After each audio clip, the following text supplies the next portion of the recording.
Živijo tukaj Valentin, ura je 7:50. Včeraj je bil kar naporen dan, predstavitev na festivalu nevladnih organizacij. No, danes bom pa govoril o resnici, o govorjenju resnice in o podzavestnemu laganju samemu sebi glede tega, kaj je resnica, da mi govorimo resnico.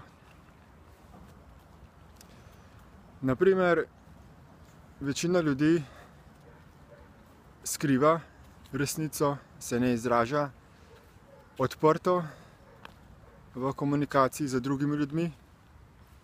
Ne želimo povedati vsega, kar mislimo, kar nam leži na duši, še posebej, če komuniciramo z ljudmi, ki jih imamo za nekaj več pomembne ali ki so v našem nadrejenem položaju, recimo na delovnem mestu, šefom, partnerju in podobno.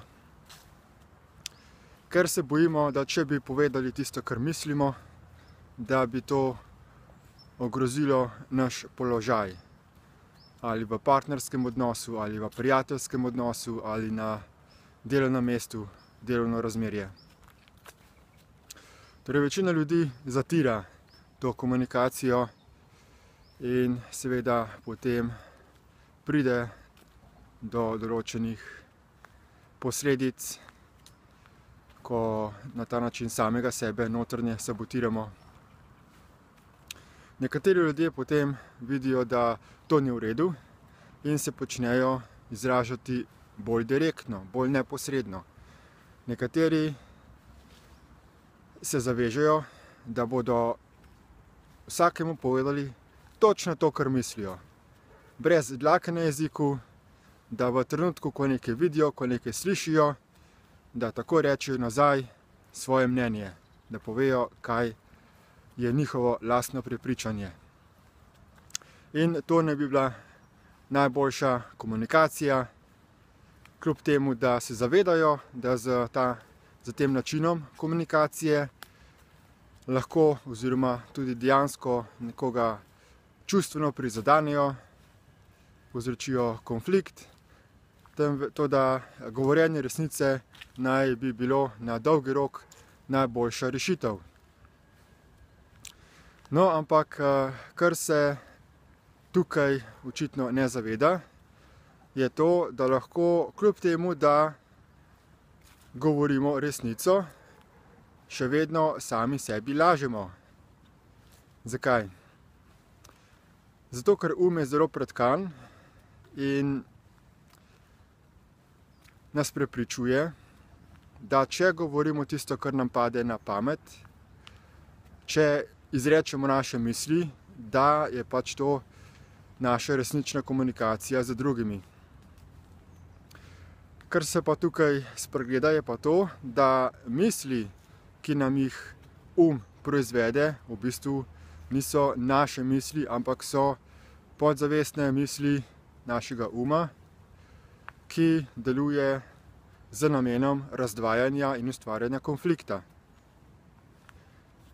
Nam proizvaja misli glede na naše pretekle izkušnje, glede na naše dojemanje, glede na naš pogled na svet.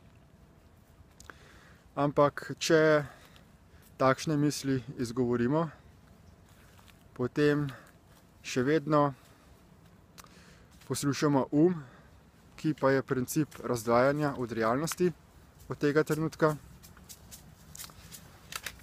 In zato je pomembno, da se zavemo te njegove prevare in da je najbolj priporočljivo komunicirati z drugimi na ta način, da se zavedamo tudi svoje lastne odgovornosti za njihove čustvene reakcije,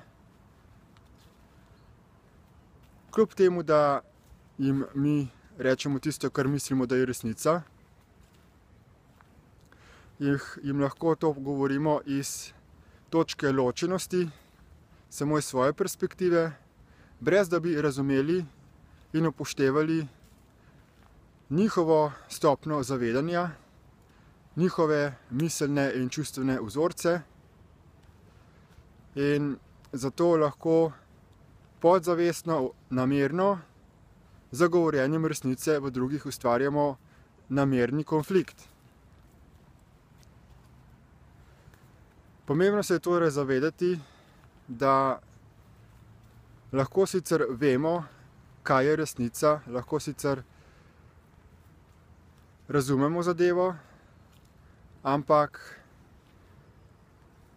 pri komunikaciji je potrebno upoštevati tudi drugega človeka, razumeti tudi njega, komunicirati iz točke enosti z njim in se zavedati, da lahko sicer človeku nekaj rečemo, ampak če je ta človek, če ima določene miselne vzorce in čustvene reakcije, na osnovi katerih bo,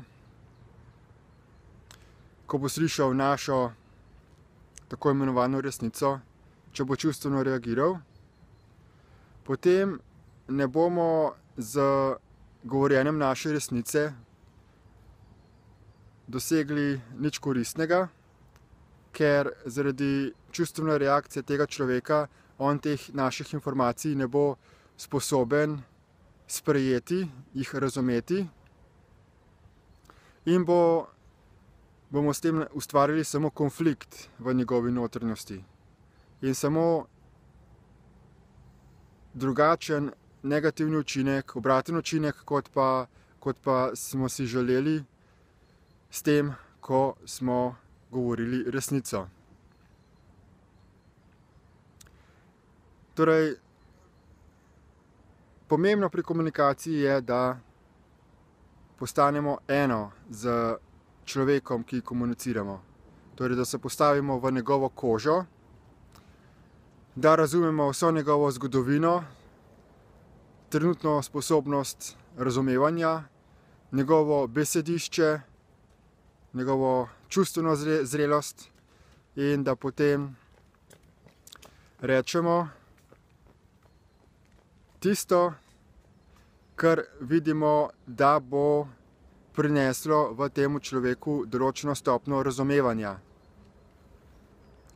Včasih so ljudje tako zelo vpeti v pač ljudje, za katerimi komuniciramo, da je najbolje biti tiho.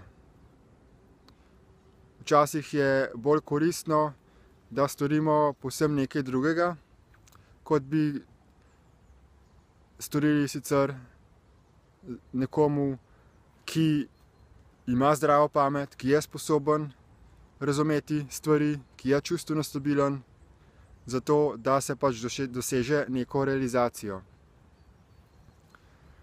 Toliko v razmislek glede sporazumevanja in govorjenja resnice, kajti kljub temu, da mislimo, da govorimo resnico, lahko še vedno sami sebi lažemo, ker smo v točki ločenosti od realnosti, od razumevanja drugih ljudi. In potrebno je paziti na vse te subtilne samoprevare in dojeti širšo sliko realnosti. To je vse za danes, lepo se majte in nasvidenje.